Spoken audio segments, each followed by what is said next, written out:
Shit 90 Shows Taught Me. Shit 90 Shows Taught Me was not filmed before a live studio audience. Are you ready to slay another day? So are we. Welcome back to Shit 90 Shows Taught Me. I'm Jess Sterling here with my co-host, Sarah Humphrey. Sarah, how are you? I'm like, how can you ask that question? Like, you know what my answer is going to be. You know how I'm feeling. Like, how can you come in here being one of my closest friends and like genuinely ask that question? Like, honestly, you are wearing black, but you didn't wear a veil today. It didn't come in Amazon on time. That's the problem. Yeah, I had the gloves, I had the veil, it didn't come. Well, you know, 2-day Prime is not how it used to be. It used to be 2 days. It's not anymore. And especially depending on where you live. My parents, it's like 5-day Prime. Yeah. I mean, I have a problem with that, but also, you know, maybe I shouldn't be giving billionaires more money, but this is fine. fair.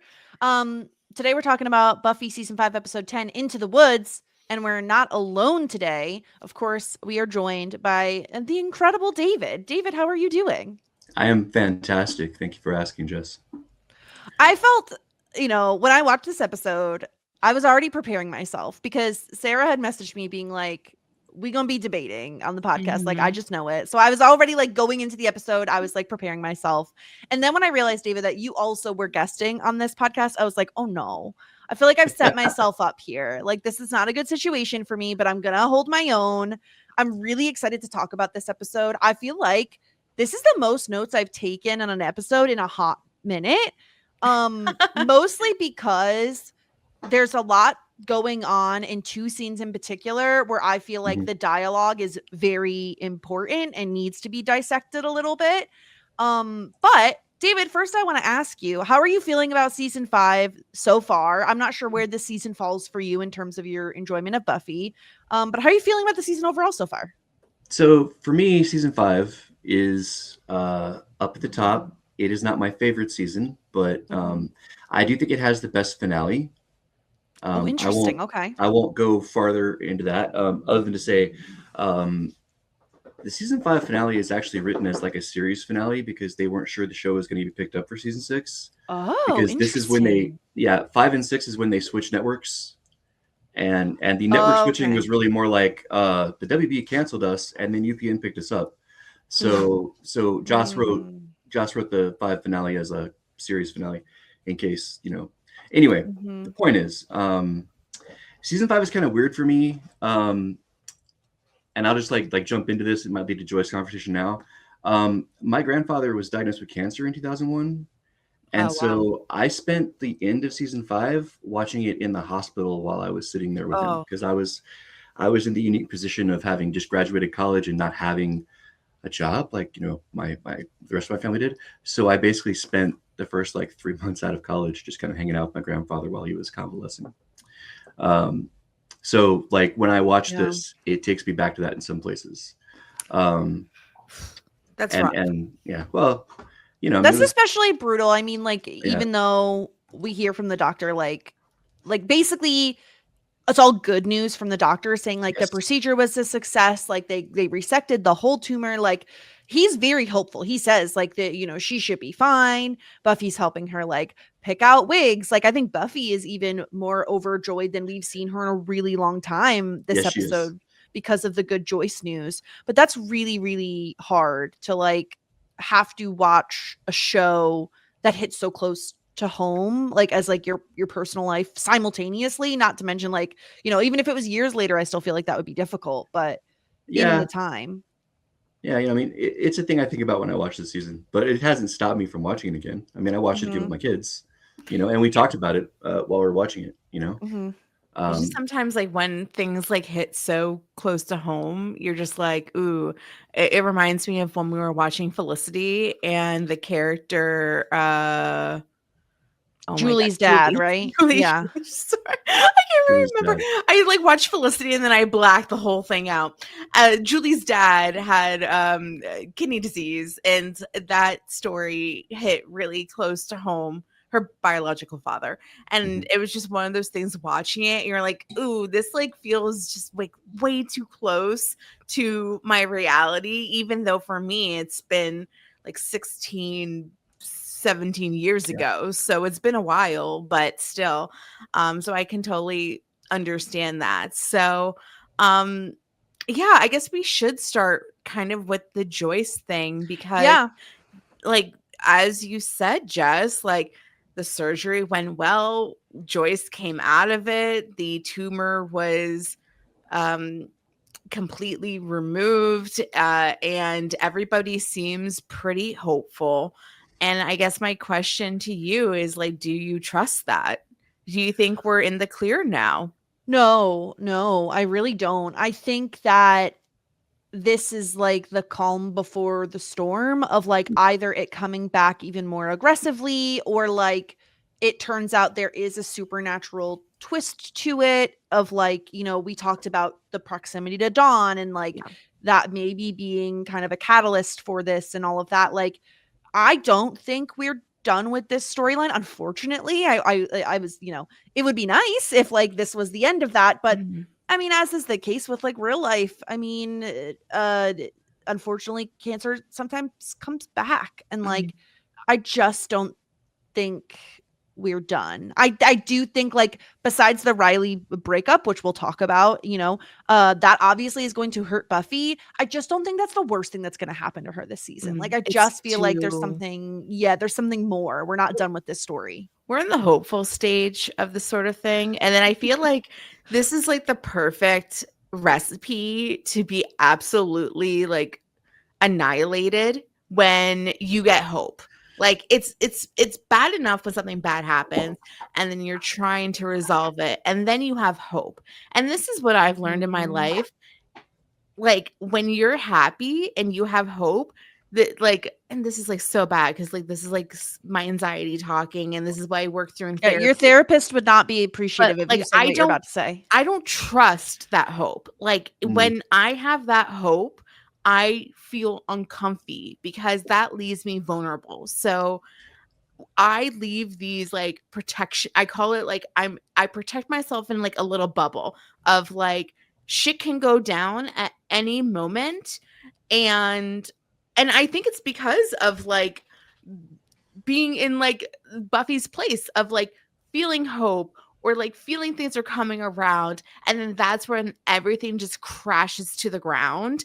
And ooh, it scares me for Buffy. But no, like Joyce is still 150% a dead. Like no doubt about it in my mind. I think that she sadly needs it in a character growth thing.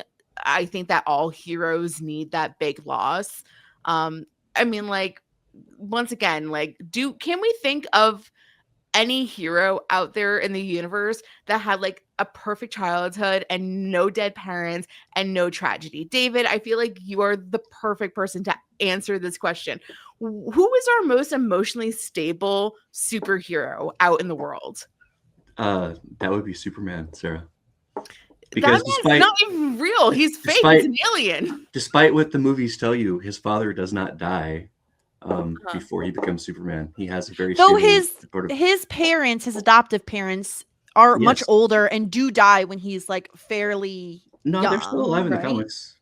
They're still alive in the comics. What? That's only so like in Smallville, his dad dies when he's a teenager. In the original Richard Donner Superman movie, his dad dies. Right. But no, the best presentation of Superman, most authentic presentation is actually the newest movie where he's fully on Superman and his parents are both still alive and he just goes home and talks to them. I mean, he is ditched as a child, so like that's pretty traumatic. Yeah, but he doesn't have any kind of like emotional resonance with Krypton, you know. Like, that's true. He does love his adoptive parents and they're very caring. And kind of the whole point of the story of Superman is that it's not his powers that make him Superman, it's the beliefs and the morality that his parents taught him, because that's what makes him not be everything Lex Luthor wants him to be. Captain America also, wow, it's like the two hope superheroes, the ones that have stable families. Although his parents did die. He also his dad died, frozen in time, and he's frozen in time for 90 years. Yeah, bad things have to happen for you to become a superhero. Which, Superman is allergic to a crystal, which I feel like is such such like a weak thing. Yeah. I'm joking, of course, but Yeah. anyway, I Um, I I I don't know. Like David, watching this, like, do you remember? I mean, there's no way you thought that like everything was like hunky dory. oh yeah, no, absolutely. And I had similar ideas that it might be something supernatural like y'all did.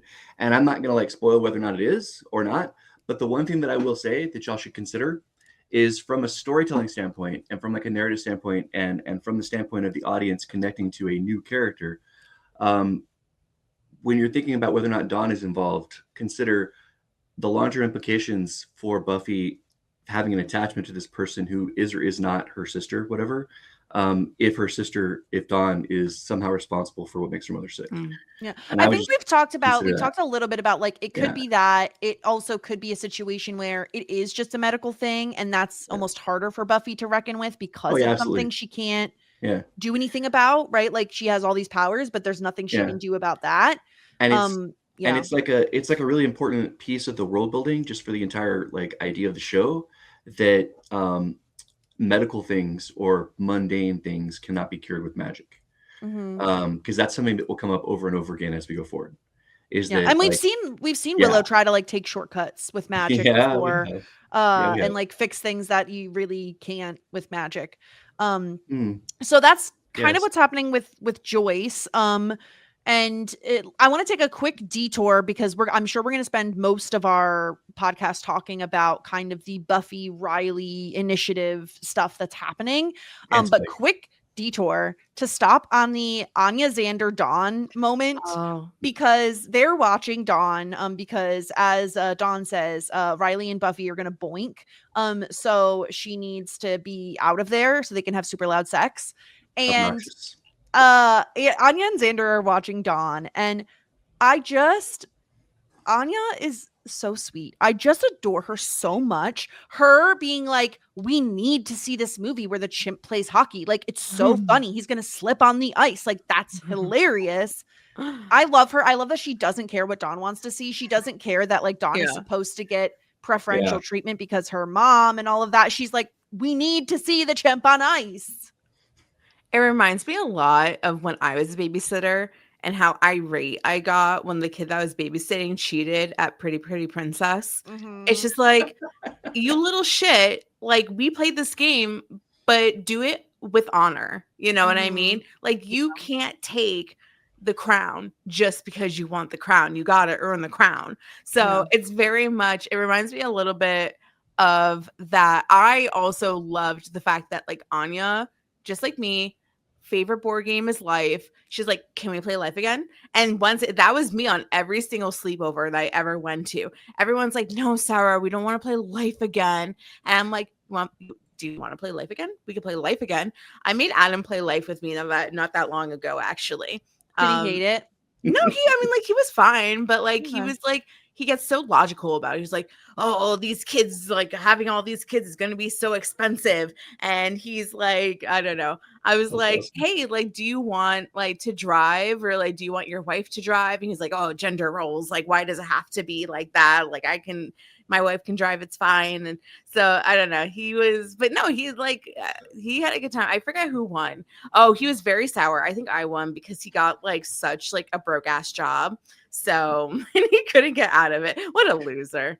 Why I hate that game because it's so luck based. It's not even fun. And if you don't go to college, the game is really like you need to go to college or else you will die. He went Like, to college, but like he went to college and then he became a teacher. And like I went to college. you're not gonna pay Wow. for that. Yeah. What a horrible job choice. Well, I went to college and I was a doctor, and then I got fired, and then became a lawyer, and I got the same salary. So So Wow. I was a winner. This is why I don't play that game. Wow. No, you gotta play with me. I don't want to. Yeah, do you want to recover my Mrs. Maisel life and like bring it to me one day?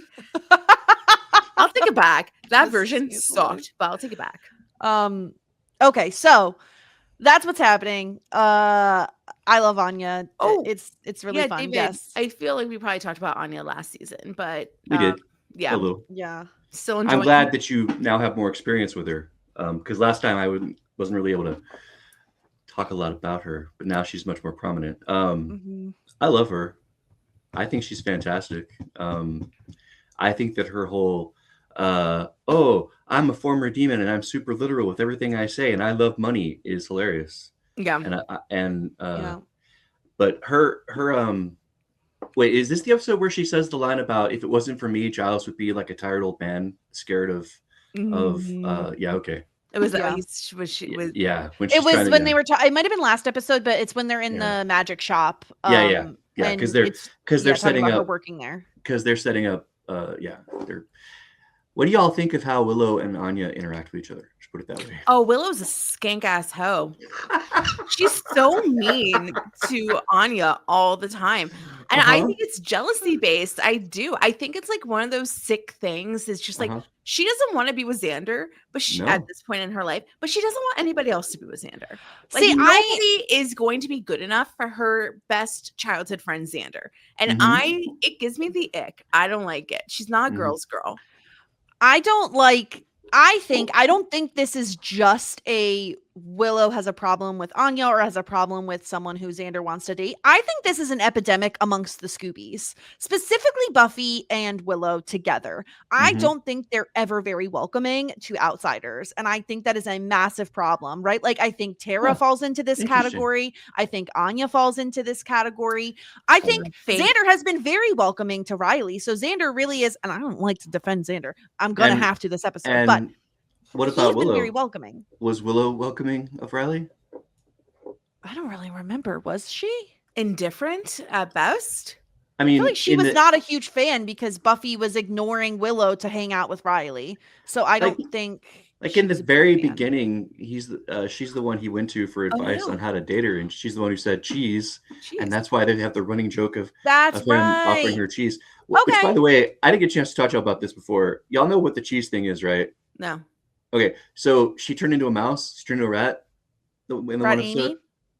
Yeah, well, Buffy did, right? Remember when I saw her naked? Yeah. So ever since then, it's like a joke that she likes cheese because she was a rat. Oh. Yeah. And then the cheese shows up in her dream when the guy has. The cheese guy. I remember the cheese guy.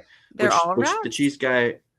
It was way back, like season 2 or something. They were in high school still. Yeah, when she got turned into a rat. But then the cheese guy thing that was the end of season 4. Yeah, but in the dream. The thing is like, yeah, maybe you're right. Maybe it is girls. I just don't like how they're very exclusionary in general. Especially there's really should be no hatred towards Anya. I don't know that Anya has like.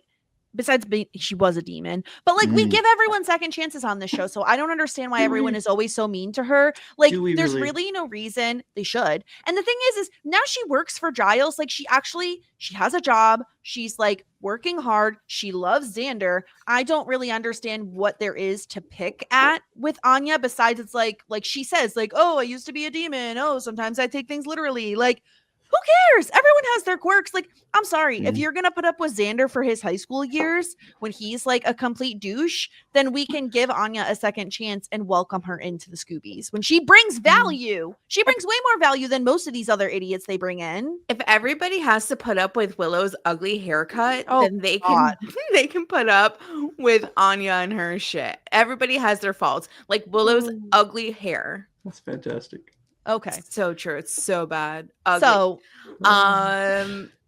that's the little sleepover babysitting moment.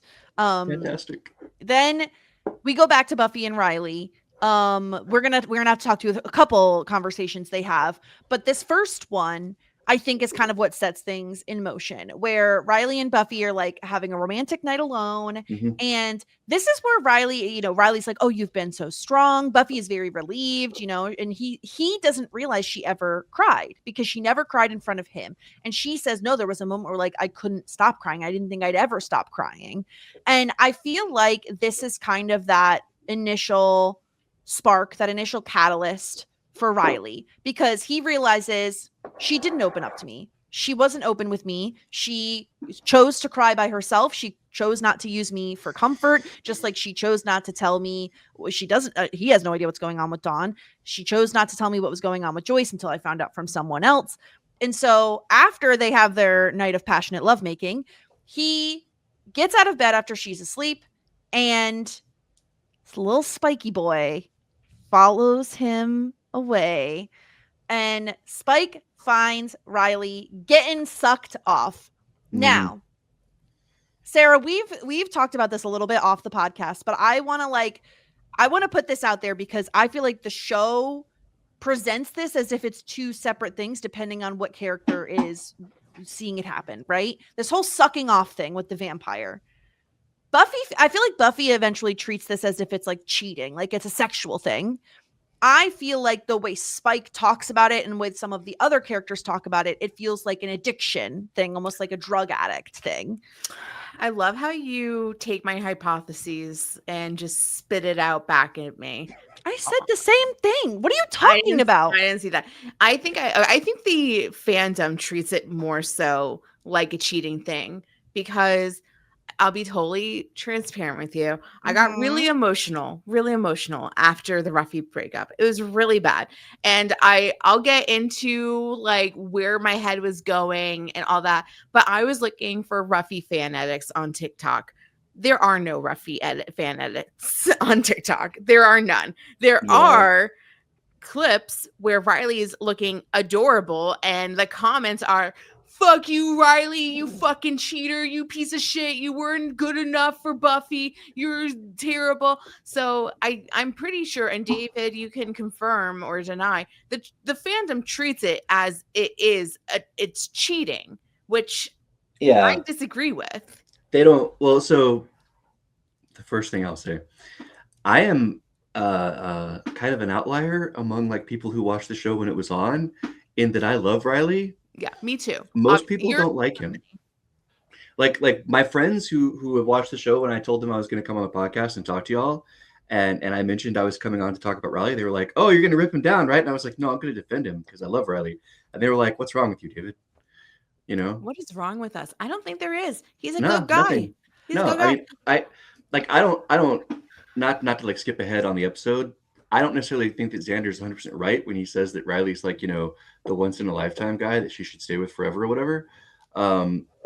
But yeah, he deserved better than what he got at times. Although at the same time, and this goes back to where we're at in the actual episode, when I watch it, because I watched it like 3 times this week just to get myself really set for this. When Buffy tells him that she never cried, like he totally should have just like accepted that and not been all, "Oh, you didn't show me that you should have confided." No, dude, just like accept the fact that you happen to have an attraction to women who are incredibly independent and who are not always going to need you, and that's okay. As a man who has had to live the same experience, I can tell you it works out fine. You end up married with 2 kids. It's great. But you have to understand they're not always going to cry in front of you. Like just she may not have felt. I mean, I think he takes it very personally. He like does, and this is a sign of XYZ, which it may very well be. But just because a person doesn't want to cry in front of someone else or chooses to take a moment to themselves to cry, it doesn't necessarily. It's not like, what is it? Something does not equal causation. Like it's not necessarily related. But like he really does take this to heart, and we'll talk about kind of what his excuses for the sucking off. But and it's like, and it does like build on like a bunch of other stuff. Like there's, like you mentioned, she didn't tell him about Dawn, she didn't tell him about Joyce until somebody else told him. Like there's a bunch of stuff that happens that builds up to this. And I'm not saying that it doesn't make sense from a certain perspective, but at the same time, like, dude, you got to just kind of accept that this is the person you're with. And it's like she says to him, "This is the package. If it's not enough, then I don't know what to tell you." And I don't understand how it's not enough. Personally, I think he's cracked in the head. He should just been like, "Okay, it's enough. We're good." And she moved on. So before we get too far down the Buffy Riley, I want to talk about the other side of it. Like how I view the sucking off, even though yes, of course, there's like a sexual connotation to it. I really do compare this to, yes, there's hiding, there's sneaking, there is going behind Buffy's back. I equate it to like a heroin addiction, which is absolutely something that a partner should be wary about, upset about, concerned about, like not feel comfortable with your partner doing. So that's like kind of like how I view it. I just am so struck by the fact that like I think Buffy, and I think a lot of people consider it as cheating.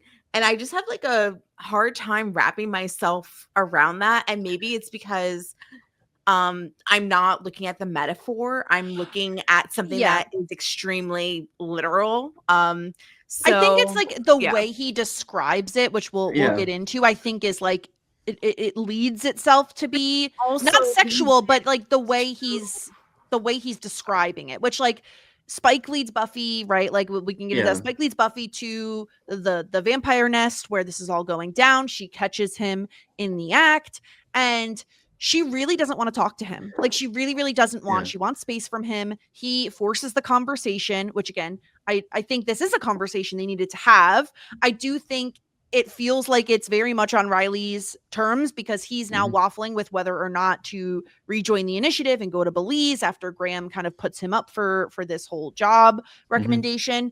And so Riley really prompts Buffy to have this conversation. And these are some of the direct quotes I wrote down of like what he says, the way he describes it. He says, I think when this thing started, it was just some stupid, immature game. I wanted to know what you felt. I wanted to know why Angel and Dracula had so much power over you. I wanted to get it, Buffy. I wanted to get you. They made me feel something I didn't know I was missing. They needed me. On some basic level, it was about me, my blood, my body. When they bit me, it was beyond passion. They wanted to devour me, all of me. It wasn't real. I know it was just physical, but the fact that I craved it, that I kept going back, even if it was fleeting, they made me feel like they had such hunger for me. No, I know exactly what they feel when they bite me because I feel it every time we're together. It's like the whole world falls away and all there is you. I feel like the description he gives, it really, in my opinion, it is riding the line between almost like an emotional affair and drugs. Like it, right? Like the fact that you can lose yourself in it.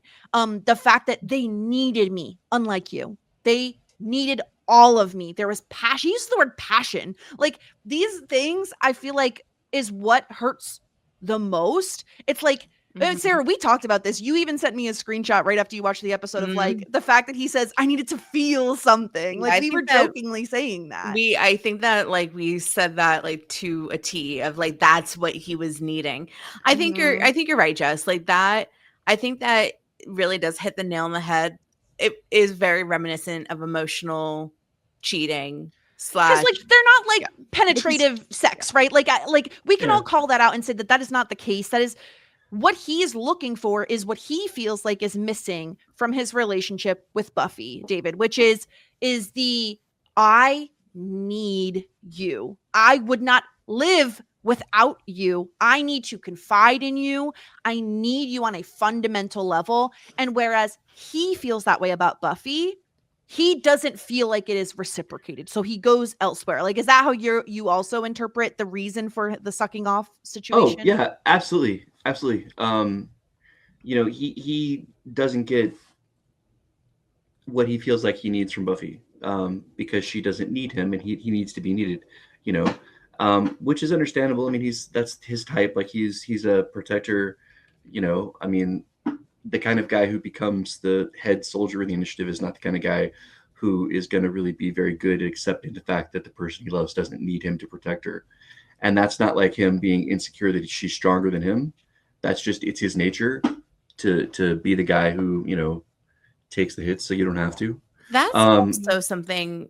Sorry, I just want to stop down on that point because that's something that also sets me off with like what I see a lot where people are like, oh, he is upset that that she's stronger than him. I feel like it's so much more nuanced than that. Yeah, like, absolutely.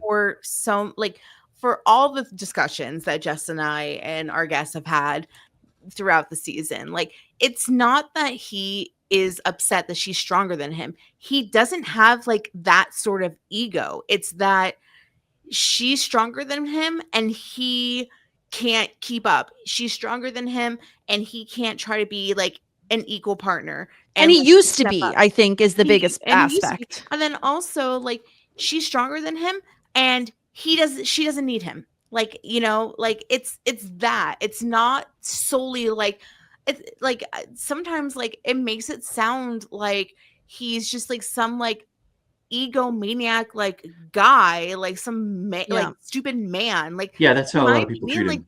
that's not the issue. I don't think it's an issue of No, I like, don't either. oh, I'm insecure because my wife is the breadwinner thing. Like, that's not at all what it is. It, to me, I always read it as, because he admits that it was difficult for him, that she's a little bit stronger. Exactly. Which I like a manly man, like a guy with a big ego would like never admit no, that.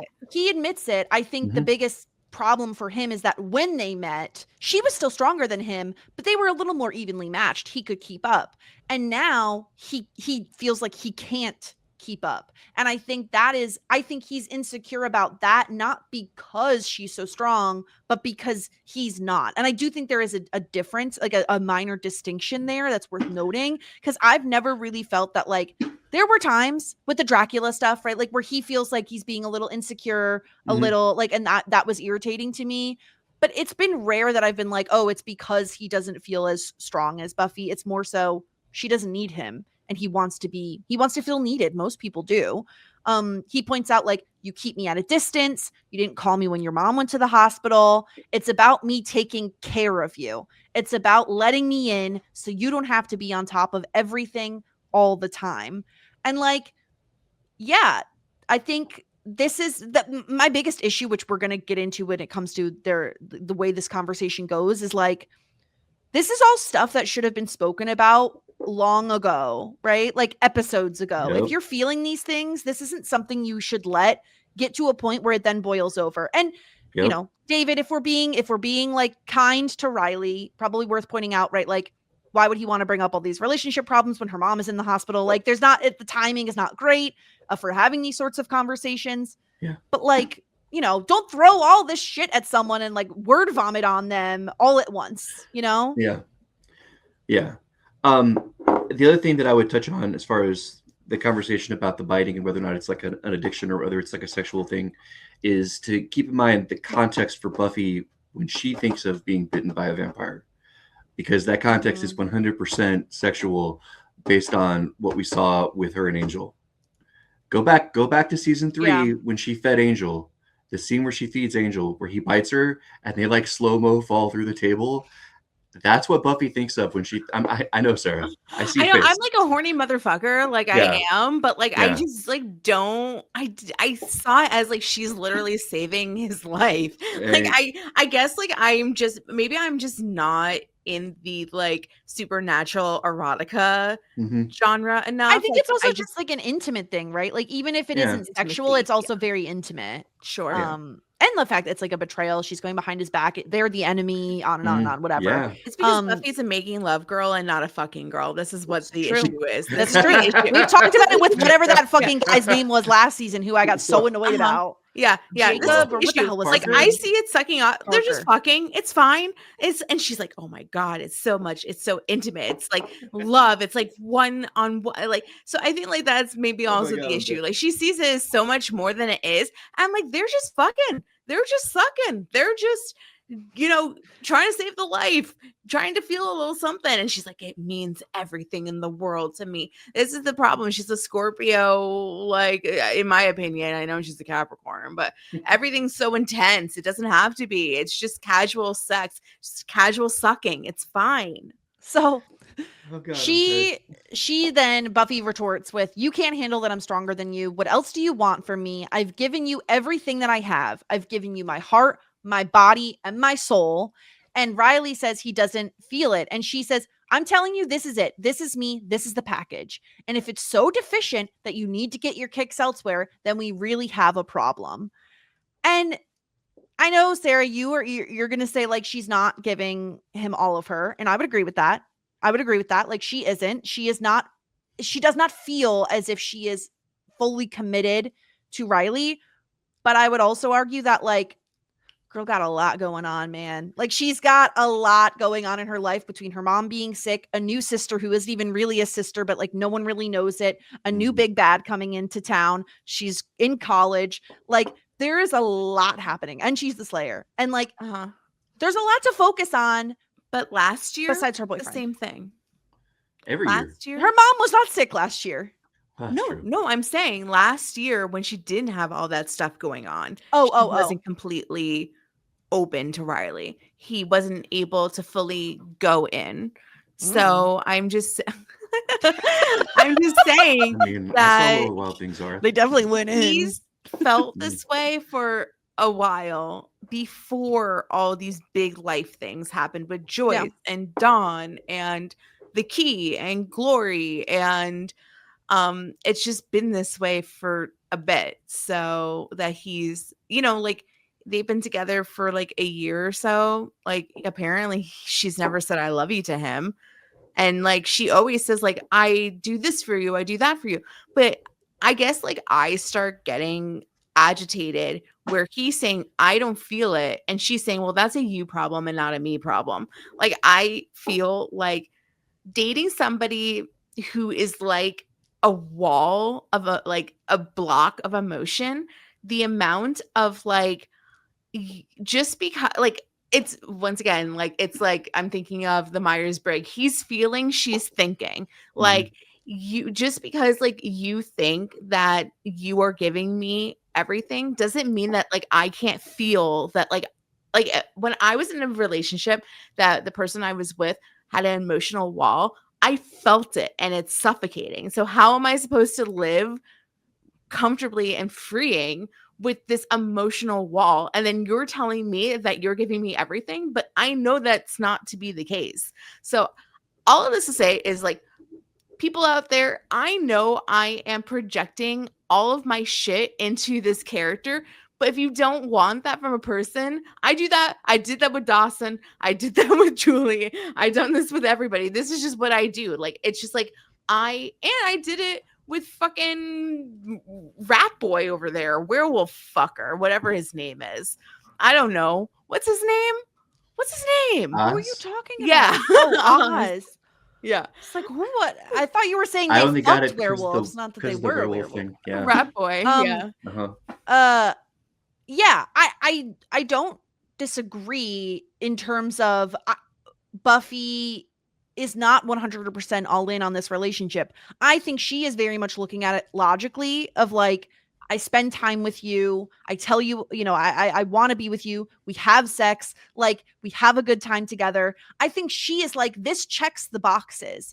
I think there's just this like essence that is missing that he feels and she doesn't, because she has compartmentalized her life in such a way that she is like, I'm focused here. And when I'm slaying, I'm slaying. And then when my mom needs me, I'm with my mom and I'm not focused on Riley. And then when I'm doing this, I'm doing that. And like, I don't think she views it the same way he does. And so I think that's why she feels so strongly against it. Because David, I think for Buffy, this is very much coming out of nowhere. I think she has been so focused on other things. Yes. And she should be able to see it. No, but I she think she's should. been so focused on other things that she is like, it's getting a smack to the face of like, wait, what do you mean our relationship isn't great? I thought it was going well.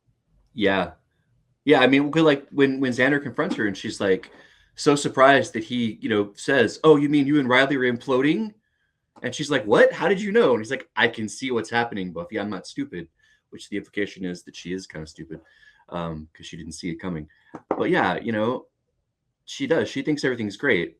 I don't know. I still think Riley should just like swallow it and be fine. No, he should get out. He did the right thing. This is what I think.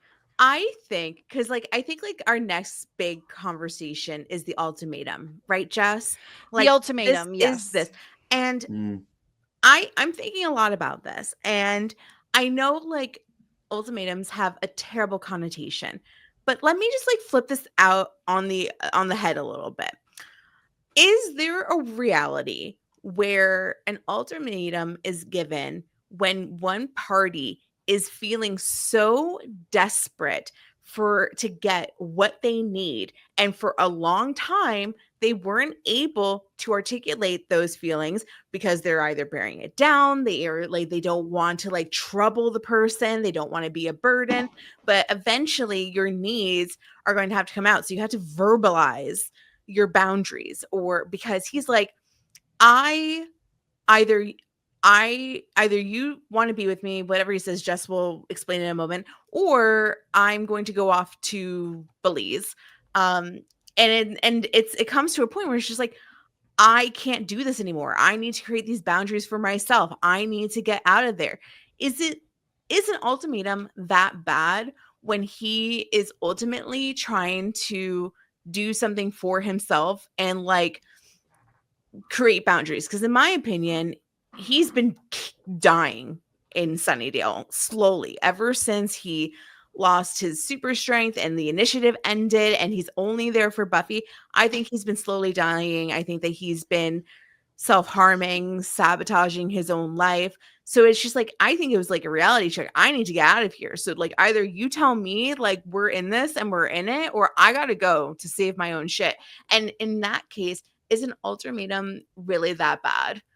Because if not, you're just sitting there and, and also it shouldn't be a surprise because like, I don't know, my head's all over the place. I'm just like, because of course I'm thinking about every little thing about my last relationship because I didn't give him an ultimatum. I didn't. I could have said, we fix this shit or I'm leaving. I never did that because I was like, ultimatums are bad. But maybe if I articulated it earlier, maybe things would have fixed itself. Maybe things like obviously, like I believe that the right person you don't have to give an ultimatum to, but honestly, like if I articulated that way years and years and years and years ago, would I have wound up in the same place? I don't know. So once again, I'm just like projecting myself onto this. I need to go back to therapy. It's fine. It's fine. I go every other week, people. It's fine. I feel like when we get to a point where a person feels an ultimatum is the only way to get their point across or to have something change, it's already gone too far south. Like it's already very difficult to crawl out of that hole. I do think there are exceptions to that rule. I do think like when it comes to things like addiction, mental health, right? Like I think that is a different story. I think when there is a problem in a relationship and you are confronting it with an ultimatum, we're in a bad spot. I think that my biggest problem with the entire ultimatum is the fact that it has such a short expiration date. It is like the deadline is literally hours from now, and you need to make a decision with all of the stuff I've just thrown at you and the fact that I betrayed you within a few hours. That is like so unreasonable. It's like a very unfair request from him because maybe he was feeling all of those things for a long time. Buffy had no awareness of it because he never told her. And so I think like when it comes to ultimatums, like I've never known a healthy relationship to continue after an ultimatum is given. Like it just, obviously it's very dependent on like what the ultimatum is, but like I just don't know that it just seems very unrealistic, especially in this case where it's like either love me the way I want you to or I'm gone. Like what, that's so subjective and gray and vague, as opposed to like if you don't quit drinking, I am going to leave you, right? Like I do think there are ultimatums that are like, always look out for number one. You know what I mean? Like if you feel unsafe or you're not in a good place or your relationship isn't going the way you want it to, and like you feel like an ultimatum may make a difference, why not, right? Like whatever. But like I just don't think ultimatums are ever really super successful. I'm willing to like hear of examples that maybe do work. David, you look like you have something on your mind of like, is there an ultimatum you want to tell us about? Because now I want to know. I really do. Let me see if I can do this without getting like too super personal. So I don't know if y'all remember, I used to work in child abuse, like with child abuse, right? Like child welfare. And I kind of was so like focused on like helping the kids and like, being what they needed and helping their families, that there was a period of time where I was very not present for Missy and my kids. And my wife is very much an independent person who will just kind of pick up the load and carry it rather than complain or say anything. She's a lot like Buffy in some ways. Shocking that I would marry somebody like Buffy. Anyway, there was a point where Misty told me that I needed to change jobs or we were going to have another conversation about our life and permanent changes.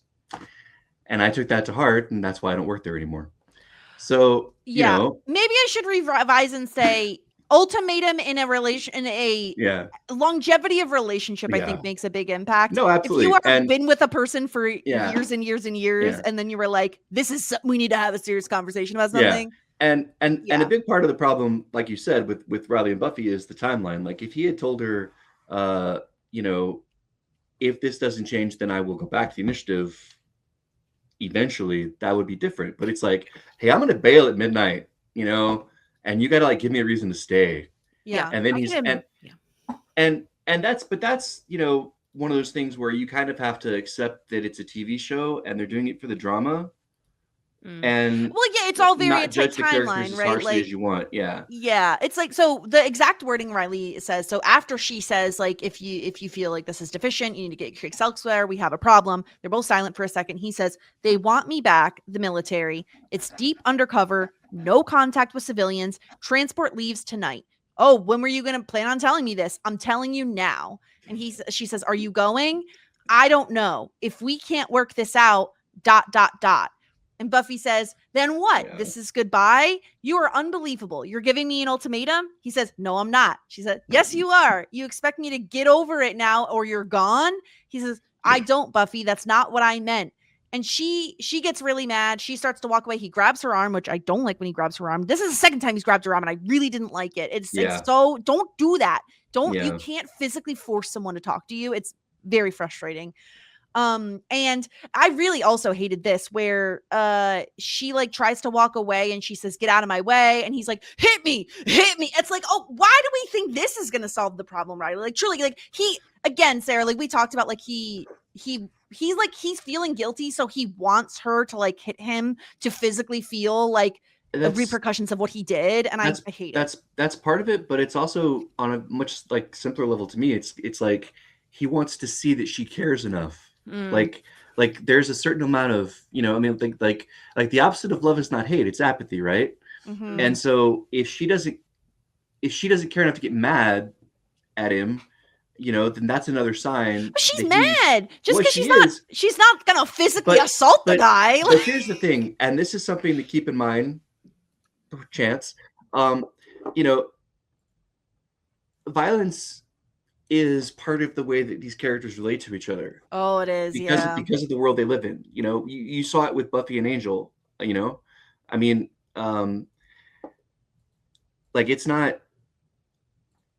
It's difficult because, you know, we live in a world where that's completely unacceptable, and you know, we have to kind of divorce ourselves from reality a little bit when we're dealing with these interpersonal relationships with these characters, who that's just part of the language that they communicate to each other, and it doesn't have the same connotation almost. Does that make sense? That's how I've always seen it. We've seen them use violence before. We've seen them, right, like after going slaying, like gets them all worked up, right? Like Faith has talked about it being like, you know, a release after slaying. Yes, it really bothers me because when she doesn't and she wants to just leave, he then comes back. It feels very immature that he then says, absolutely, I'm leaving, Buffy, unless you give me a reason to stay. I'm leaving tonight, which again, like that is an ultimatum. Unless you do this, I will do that. Like absolutely, that is an ultimatum. I don't care what he says. That is exactly what an ultimatum is. And it feels like garbage because it's giving her no time. Like it's such whiplash there. Like she finds out he's doing the whole sucking off thing and it's a huge betrayal to her. Then he spits all these feelings at her and then says, you got to make me feel something or I'm gone. And it's all happening in the span of a few hours. Like this is not enough time for any person to process this information. Yeah, I agree with that. I think that's completely fair. I really do. I think that there's a lot, obviously there's a lot going on here. I think that Buffy deserved more time. And I think it's a unfortunate thing that happened that like this helicopter is leaving tonight and she just found out 20 minutes ago and this is happening and that happening. I think it's like a series like of unfortunate events, honestly. But there's a lot of like inappropriate things going on by Riley here. Completely agree with you. Where he grabbed her not once but twice is completely inappropriate. Like blocking her so that she couldn't leave. The ask to fight, like none of that's. I love Riley. I have for a really long time, but I mean, this is like some of the worst of behavior that we've seen from him. Yeah. And I think that it comes from feeling guilty, acting out from that guilt, like reaching for desperate, like being really, really desperate in this moment, knowing that he himself has a timeline. Like, I need to catch this helicopter or I'm out. So, but it's not like, it's not forgivable. Like, is it? I think that like say we had more time and he never grabs her arm in an argument again because she said that that was bad, then it's a forgivable offense. It's not like it's not like he like smacked her in the face, abuse. No, it's just thing. But it's very really inappropriate, and I'm glad that she's like, don't do that. I don't like that.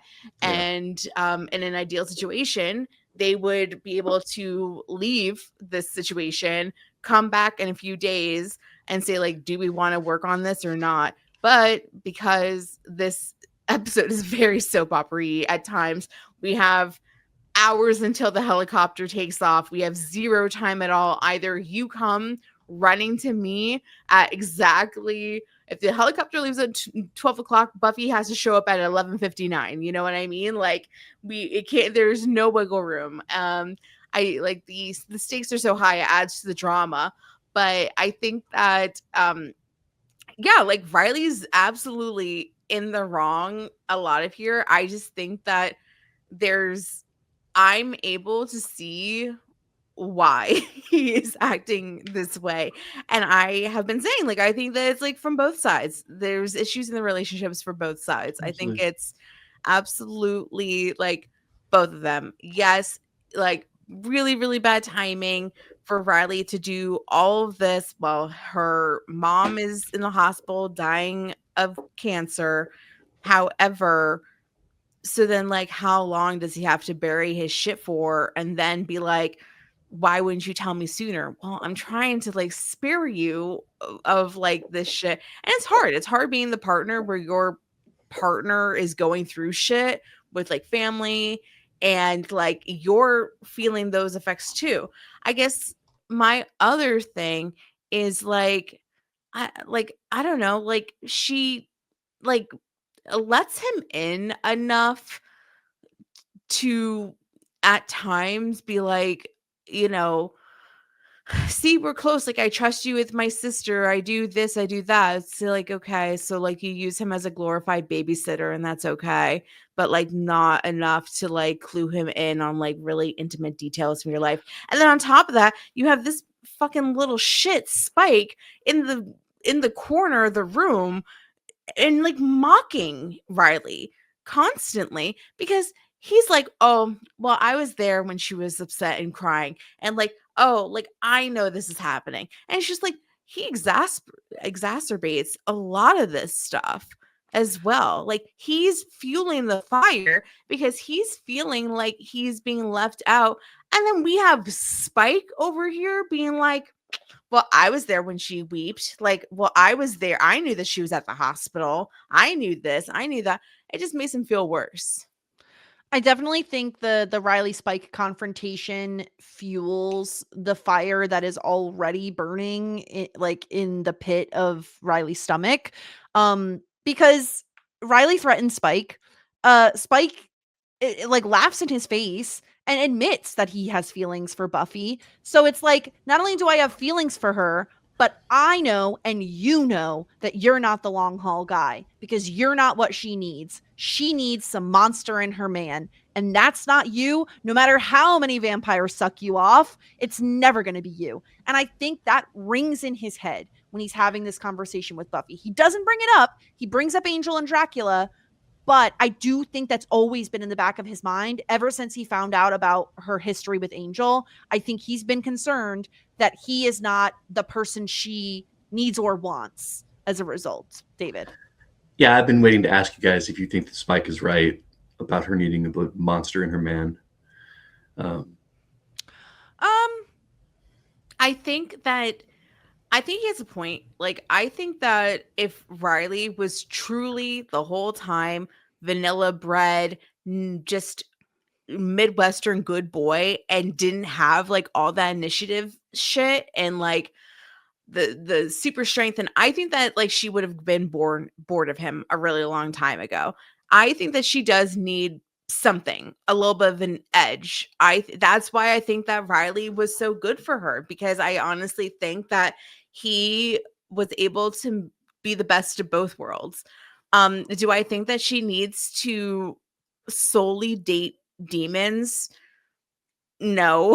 Like, I just think that she needs somebody that could understand the shit that she has to go through of having the weight of saving the world on her shoulders, and she probably does want somebody with like a little bit of edge.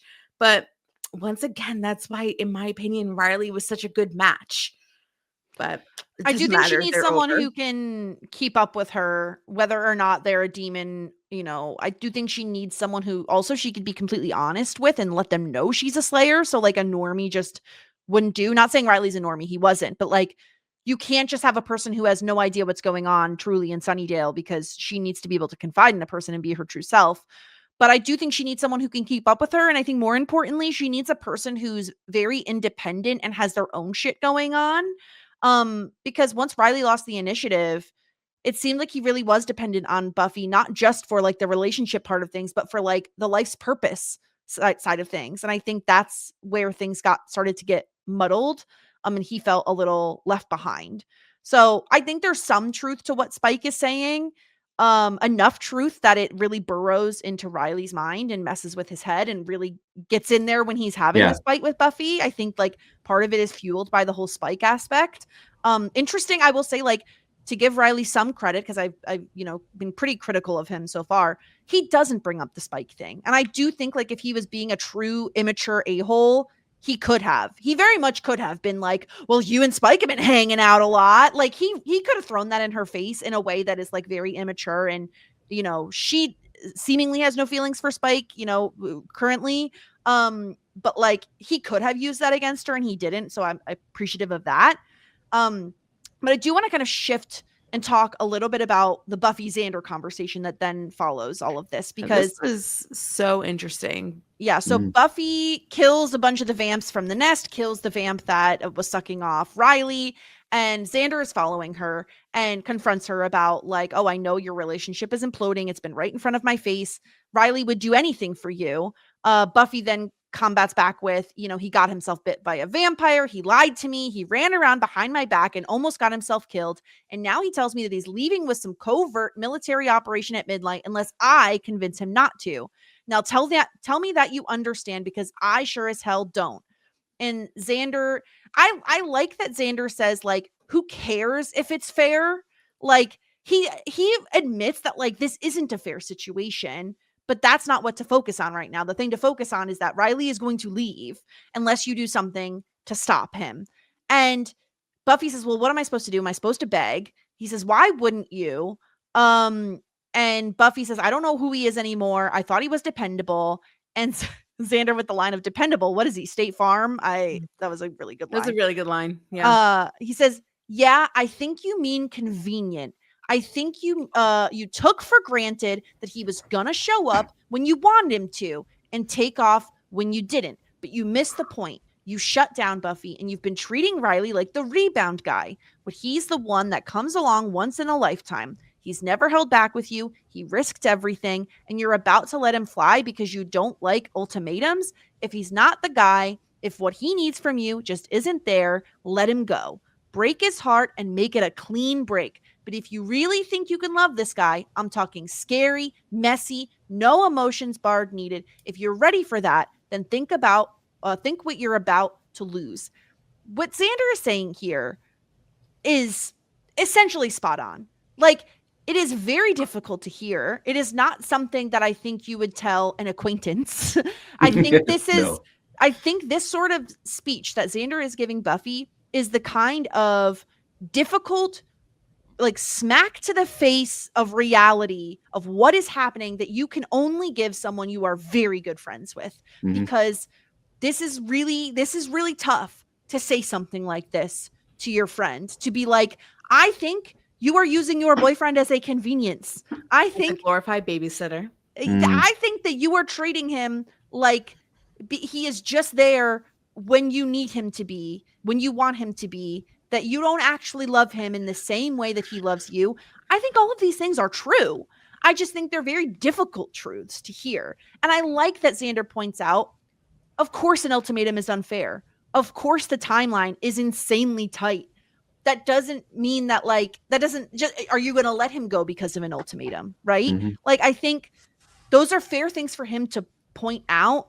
If I had like a tiny quibble, like a tiny nit to pick with what Xander is saying, I do think there are times that it comes across like he is like the Riley defender, that he is like closer friends with Riley than he is with Buffy.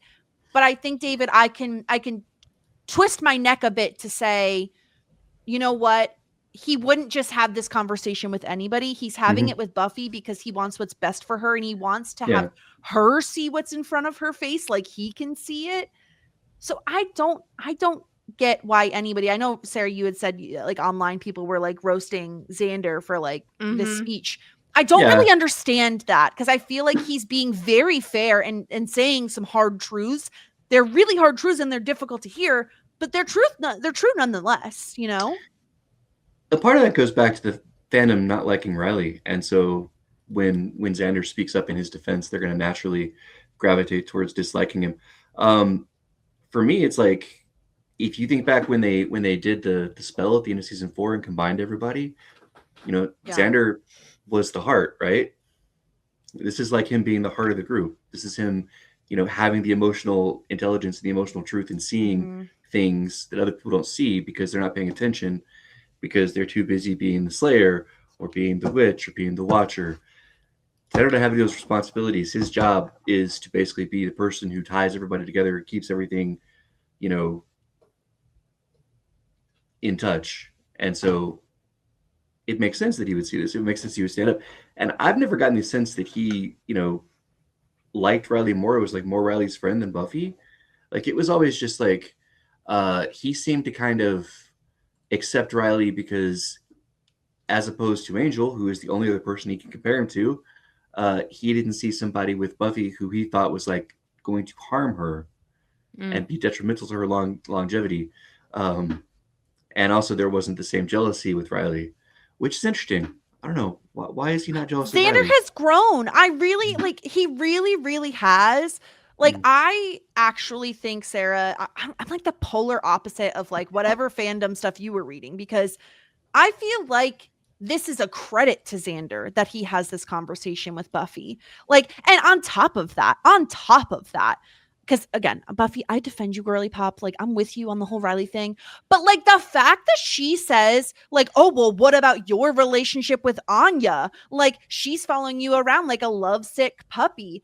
That was like so off base, so out of line. Like, you don't know his and Anya's relationship. And maybe she feels like, well, you don't know mine and Riley really. Like, I don't know. But I just felt like that was so unfair of her to shove that in his face when that is not what they're talking about right now. It felt very just like petty and immature to be like, Anya, this. Again, it goes back to the like, can we just like love Anya like all of us do, please? Can we just like accept her into our group now, because this is ridiculous. Like, I don't know. I felt like this speech that Xander gives Buffy is very much a credit to him. Like, and maybe you could say like, again, the fandom doesn't want Buffy and Riley to be together. Correct. Like, I just think like, you know, maybe you feel like Xander is pushing her towards Riley instead of being like, you should just let him go, right? Like, you should just break it off. That's not what he said, though.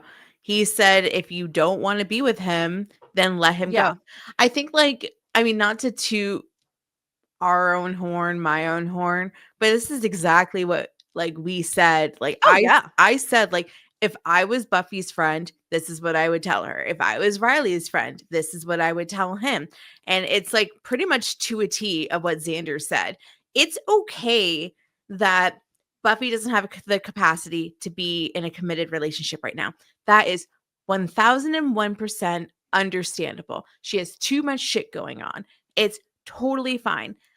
But it's also okay that Riley isn't feeling like he's getting all of his girlfriend. And and it's okay that he feels like I need to choose myself in this moment. All of this is okay. And it's probably because I'm 36 years old and I really try to spend a lot of time being introspective and thinking about other people. So, and these people are 20 years old and everything's like heightened emotions and very dramatic. I totally get that. All of this is okay. In reality, nobody's in the wrong here in these particular things, how she feels and how he feels. But once again, if I was being a good friend, I would say, yeah, Buffy, you are not giving Riley everything that he needs. And if you're not able to do that for this, that, or the other thing, then you should just let him go. Just let him go, break his heart. It's going to hurt now, but in a year or two, if you grasp onto it and he's not the person for you, it's going to hurt even more. Hey, Riley, choose yourself. If you're not feeling you're getting everything that you need out of her, then go off and go to Belize and find yourself again. I think that Xander did an excellent thing. I think you're right. I think the only reason why people hate what Xander is saying at this moment is because they don't want Riley to be around. They don't want Xander defending Riley. And they want to see Riley off the TV screen. And I think there could have been a way, what I don't get is when Xander says, scary, messy, no emotions, but right, all of those things, when he describes that sort of a love, it doesn't really make sense to me why Buffy then goes running. It's in my head, I'm like, but she doesn't feel that way about Riley. And maybe she wants to, maybe she aspires to feel that way, I guess. But in my head, I'm like, she should have the realization of oh, you're right. I actually don't feel that way. And I should just let him go. But instead, she's like, this huge realization of this epiphany where she goes, oh, Xander, and he says, run. And then she we get the movie moment of her freaking running after the helicopter, right? It's very dramatic. It's very soap operatic, but it's very much it's over the top. It's okay, but this is where I think she should have the epiphany, not of I should go run after him, but of I should let him go. That is where I think it should have gone. Yeah. No, I think the writing moment. I think the writing builds towards her having that epiphany and then decides that it wants the drama of her running, Yeah. And, because we're going to run up to the helicopter, but it's too late. He's already in the air and she's screaming, but he can't hear her because helicopters are loud. Yeah. And it's always bothered me, the part of me that wants things to be kind of realistic, even though it's a show about vampires, that he's literally sitting in the helicopter and you can see her in the background. He's not looking. Yeah. And it's like even if he's not looking, somebody on that chopper sees who's her. That woman? Yeah. Yeah. It's always been so I'm I love the show. Y'all know that obviously. But sometimes guys, can we just not be this cheesy? Just this it's a lot. Is one notch too far. Yeah. And I guess that's the end of Ruffy. I mean, I can't imagine Riley's coming back from Belize anytime soon. So I suppose next episode we'll be dealing with I have no comments. Fallout of. It was very tragic. I mean, it was. I think this is the kind of thing with Buffy, how melodramatic it gets. Sometimes it takes me out of it, and I think that's part of why by the end of the Angel Buffy stuff, I think I was excited about that pairing in the very beginning in season 1, but by the end of it, I was like, okay, we're really slapping it on, it's becoming, it's a lot. So I think when I was thinking of the end of Riley and Buffy, I would have gone really emotional and really upset and crying, and I didn't get there, and I think it's just because it's just it's the helicopter and the wind in the hair and Buffy is running, and I said, it's a lot. The helicopter was leaving at 12 and Buffy has to show up at 11:59. It was a lot that so much that it just took me out of the moment. But then again, it's okay, well, they got a fucking helicopter. That's pretty cool. Like the budget's going up. So it's just like we need to like utilize some of it. But yeah, like I mean, I don't know, like what, like obviously I think this is the end of their relationship. Like, do I think we're gonna see Riley again? Probably, because like every other character, I'm like, we're not gonna see them again. And then like, look who shows up. Like, we even got Daddy Vamps again. They love bringing people back, so I wouldn't be surprised to see Riley back in this season. If like, I don't know, the Belize thing is done, then he comes back and then he dies. I don't know, something. I'm very curious. Oh gosh, you want to know how much I love you, people? I really wanted to see the credits in the next episode and see if Mark Blucas, is that his name? Mark Blucas. Lucas, yeah. Lucas.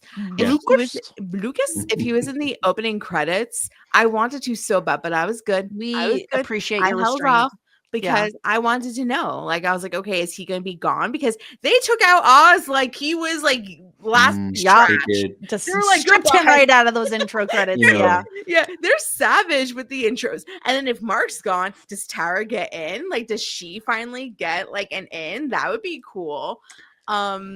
So let's see. Oh my god, or is it going to be like Glory? Is she gonna come in? It's gonna be Glory. They're like, fuck you, Tara. Forget. Listen, I would trade Glory for Riley quick. It would give you whiplash. Can we do it now? I mean, like, we've done this before. Can we take a little peek into? No, we're not doing. We finish the episode. I take a little peek. I don't care if you in look. the middle Don't of the tell podcast, me. Sarah. Anyway, yeah, I'm going to do it in the middle of the podcast. Okay, let's move on and talk a little bit about Xander and Anya as we wrap things up here, because I was getting a little nervous. I have to say, in the beginning of the episode, they're bickering a little bit. Like when they're leaving the magic shop, Anya's talking about like, oh, let's go like have sex and blah, blah, blah. And Xander says like he has stuff to take care of. I was like, I don't like this. It's red flags. Like I'm getting nervous. But we end the episode with after Xander has this huge confrontation with Buffy where he describes the love that he thinks she should feel for Riley if she wants to continue a relationship with him. It leads him to this realization where he barges into their apartment and he walks up to Anya and he says, I wrote this quote down because I loved it so much. I've got to say something because I don't think I've made it clear. I'm in love with you. Powerfully, painfully in love. The things you do, the way you think, the way you move. I get excited every time I'm about to see you. You make me feel like I've never felt before in my life, like a man. I just thought you might want to know. And then they kiss. And I fucking love this. Like, I've never been so proud of Xander, I think, ever in the run of the show. The fact that he's able to recognize these feelings and that he is able to vocalize them in like a very just like not nonchalant, but like he just enters the apartment and says these things, right? Like he doesn't wait for a moment. He doesn't like make Anya poke and prod him for them. He says all of these things and it's such a like pure of heart moment. It's like he is so filled with these feelings that he can't help but like have them spill out of him. And I just love that. It is so sincere and genuine. And I've like never been happier with the character of Xander than I was in that exact moment, because this is exactly what Anya deserves. She doesn't deserve the petty bullshit from Willow and Buffy that she constantly gets. She deserves someone saying, I love everything about you. And I love this couple so much. And I will be so sad if Lasagna ever breaks up because I am the biggest Lasagna shipper. Okay. That's it. Number one fan. I love this moment, David. I love it so much. That's great. Oh, that's great. Yeah, no, I have no notes on Xander and Anya's scene. It was fantastic. Yeah, that did maybe make me feel more emotion. I know it made me feel more emotion than the Ruffy thing, but it was great. Like it was really great. Like I think that I like that Xander is in touch with his emotions enough to be like, oh, if there's a question if I love her or not, I am not going to waste any millisecond and about not letting my feelings known. Like, and I think like there's in the beginning of the relationship, there is like, I mean, she was like all in 10 steps ahead and he was like, ooh, but so yeah, like maybe in the beginning, like, and maybe that's like in high school, Buffy saw a lot more of, and was probably like, yeah, like she's obsessed with you and you're not. And maybe that's what she was referring to. Like, she was a lot more present in the beginning of their relationship than she is now, because she's busier. She's dealing with her family stuff. She's dealing with Riley's stuff. She's dealing with being a Slayer.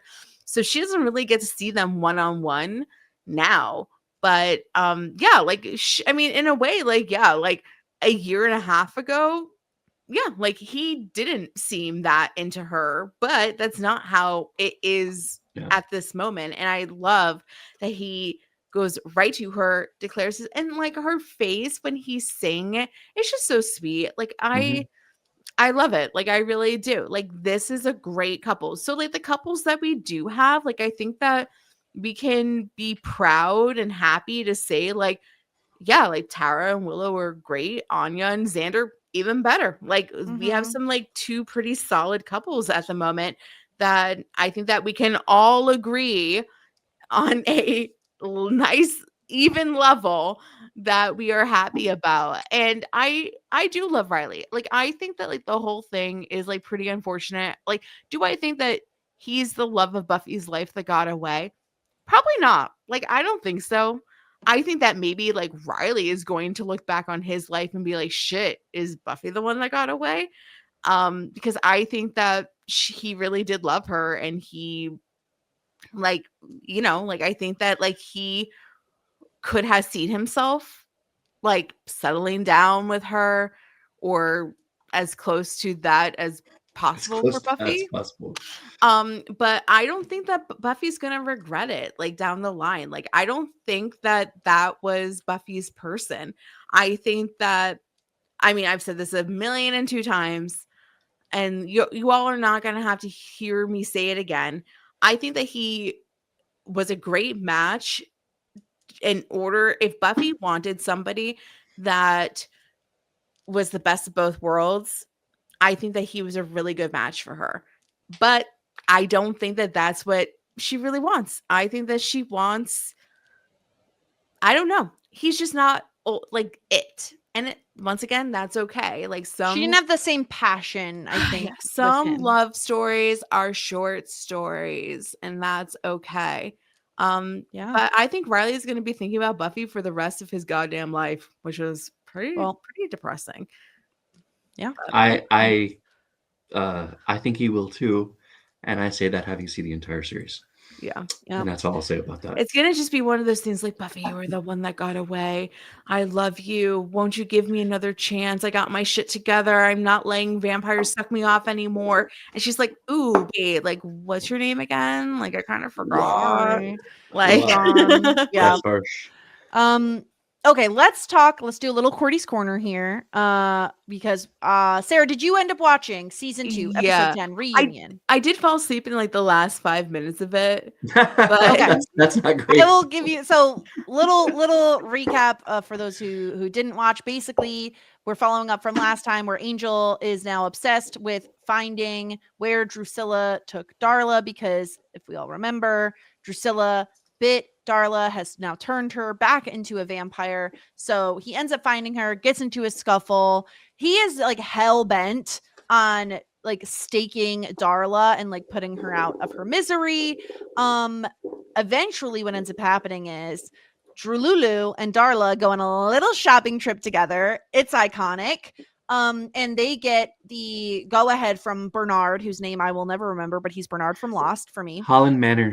Holland. And he says, yeah, paint the town red, girly pops. Like, go ahead, make it a massacre. Why not? And they take that instruction and say, well, fine, but it's going to be your blood, bitch. So they show up and they're going to bring the house down.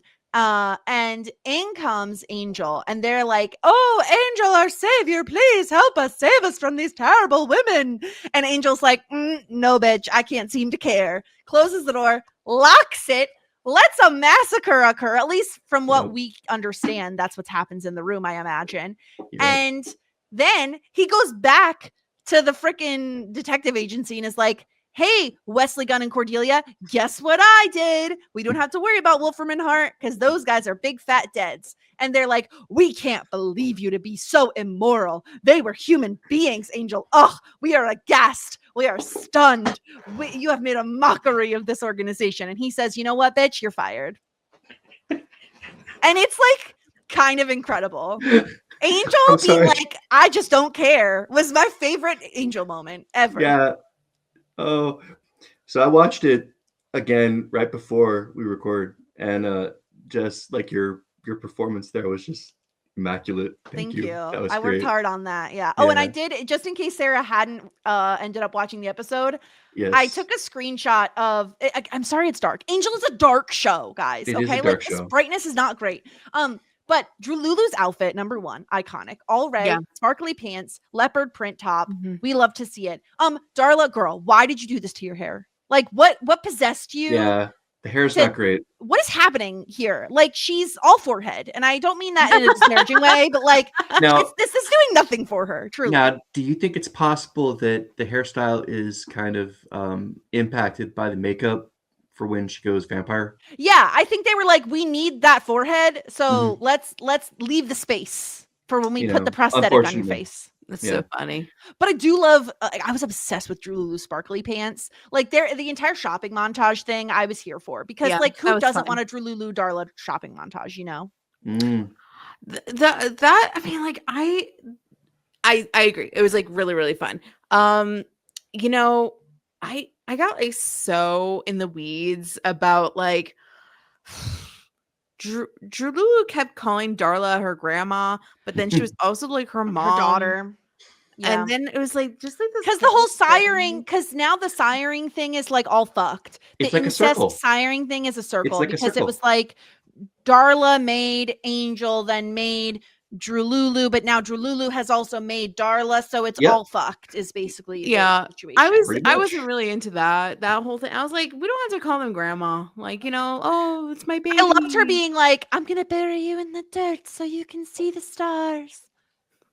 That was great. I mean, it's great. Like, they're a lot of fun. I like it sometimes. Yeah. Listen, I was with Angel. You know what I mean? Like, these people are our enemies. Why are we saving their lives? Like, truly, this is a room full of baddies.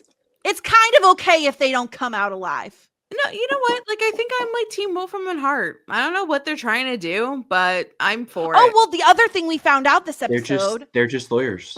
They're just lawyers. The other thing we found out this episode is that like Drew Lulu and Darla aren't the like project that Bernard Holland wants to work on. The project that Bernard Holland wants to work on is actually Angel. And all of this was just a ploy.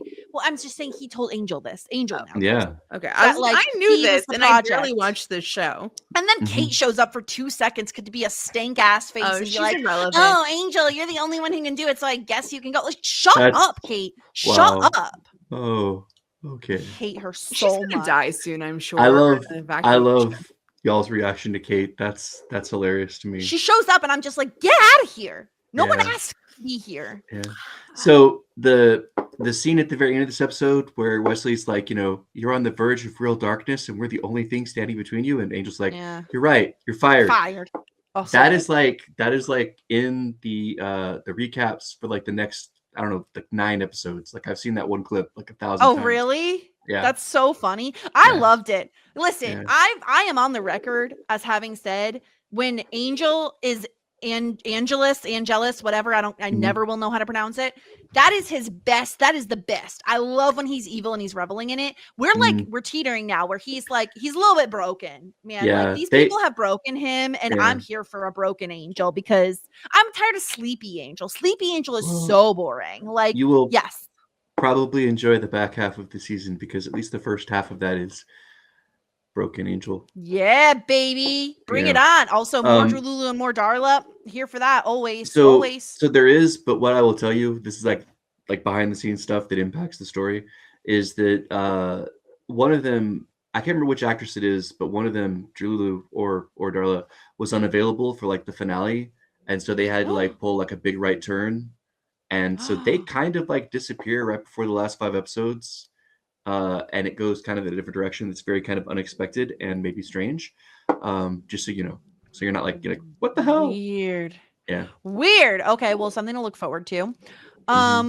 Next week, Sarah, just to prep you, it's the halfway mark of the season, which means it's Oh. time for our mid-season character rankings next week. So Uh-huh. prep accordingly. I will send you the list of the characters that we are Yeah. including in this ranking.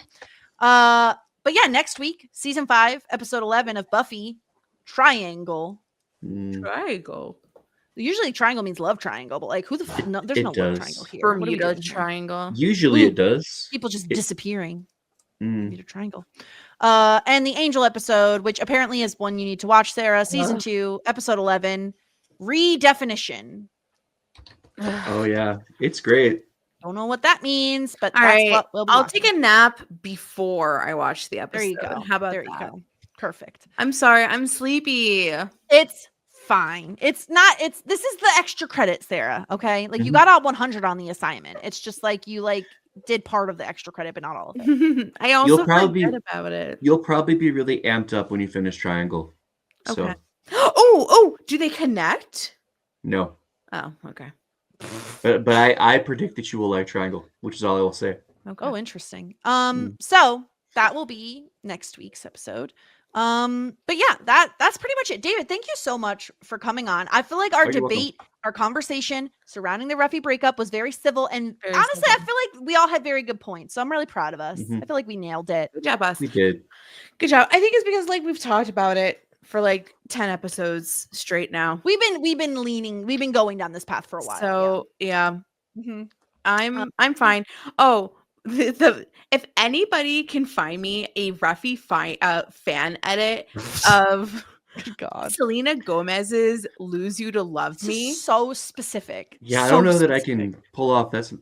I might have to Guys, make one okay. or have somebody make yeah, one. I need somebody to make one for me. I That mean, might work I just better. want to First, you need to find someone who likes Riley, and then you'd need to have them make.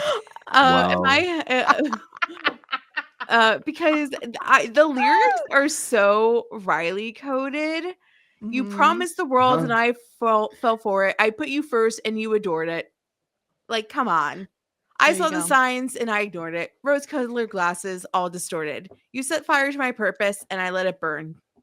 So, I don't There you know. go. Yeah. So if you have that, if you want to make that, send it to Sarah. Please. My birthday is coming up and it would be really Your nice. birthday is not coming up. Sarah, It is actually not coming up for literal months. I'm just shocked that months. you went with that instead of Taylor Swift. I mean, Out of the Woods is right there. Oh yeah. Oh, that's so true. My birthday is coming up, as in eventually it's coming up. We all have birthdays that are eventually coming up. Yes, my birthday is Anyway. eventually coming up also in September of 2026. Then out of the three of us, my birthday really is coming up. So if Oh my anybody wants to God. get me a gift. Anyway, Just make that for me. David, do you have anything you want people to check out? Anywhere people should go? Anything they should do or listen to?